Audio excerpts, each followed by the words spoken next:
How I met John.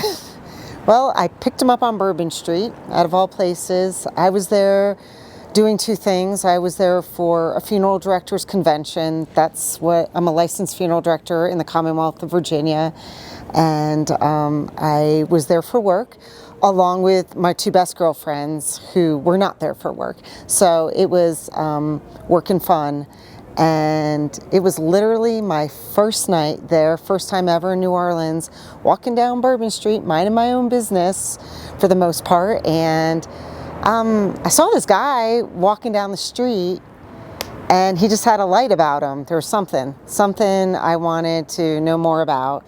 So I very nonchalantly pulled his sleeve and said, "Hey, you're walking the wrong way." I mean, it wasn't flirty or anything. It was kind of matter of fact even. And my girlfriends really thought I knew him because there was funeral directors all over the city, and every so often I would say hi to someone. So they assumed he was one of them.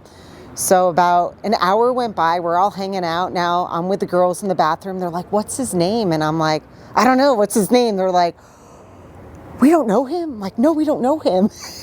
And they were like, "Wow, it doesn't seem like that." So he asked me what I was doing the next weekend, and I'm thinking, oh, I'm going back to Virginia. And at this point in time, I knew he lived in Colorado, so I was wondering, why are you asking? And he said, "How do you feel about going to a football game in Texas next weekend?"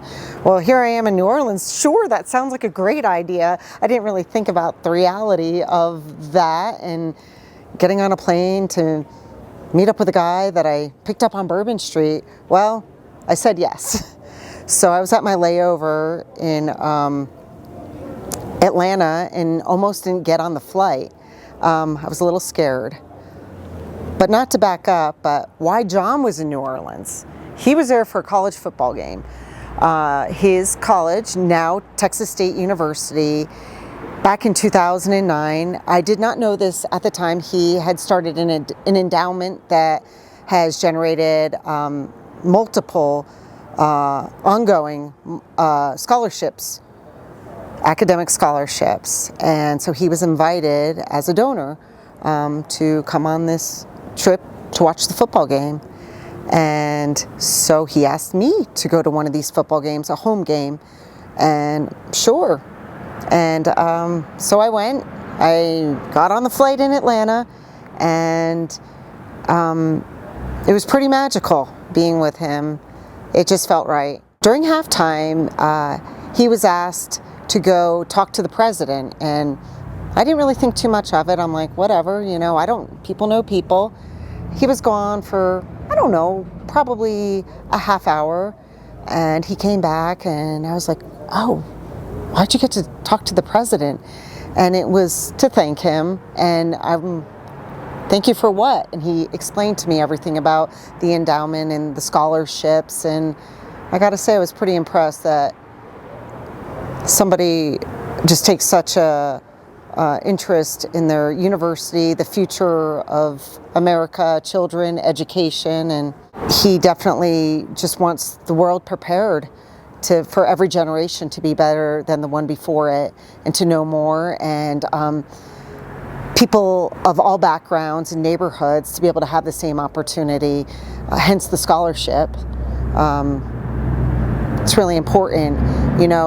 Education shouldn't just be for the wealthy. With John, he's a businessman, that's for sure. And it was so funny because this is hysterical. Before we were engaged and we were looking at engagement rings, and I showed him one I liked, and he just said, "An engagement ring is just not a good return on investment. It's not an income producing asset." And I was like, "But wait, what about me?" I mean, what about the love? But he is very practical, and can be analytical for sure. And with the scholarships, definitely, that is an amazing return on investment, to help fund an education, because the possibilities of what someone could be, and to be part of that, you feel really good about where you put your money.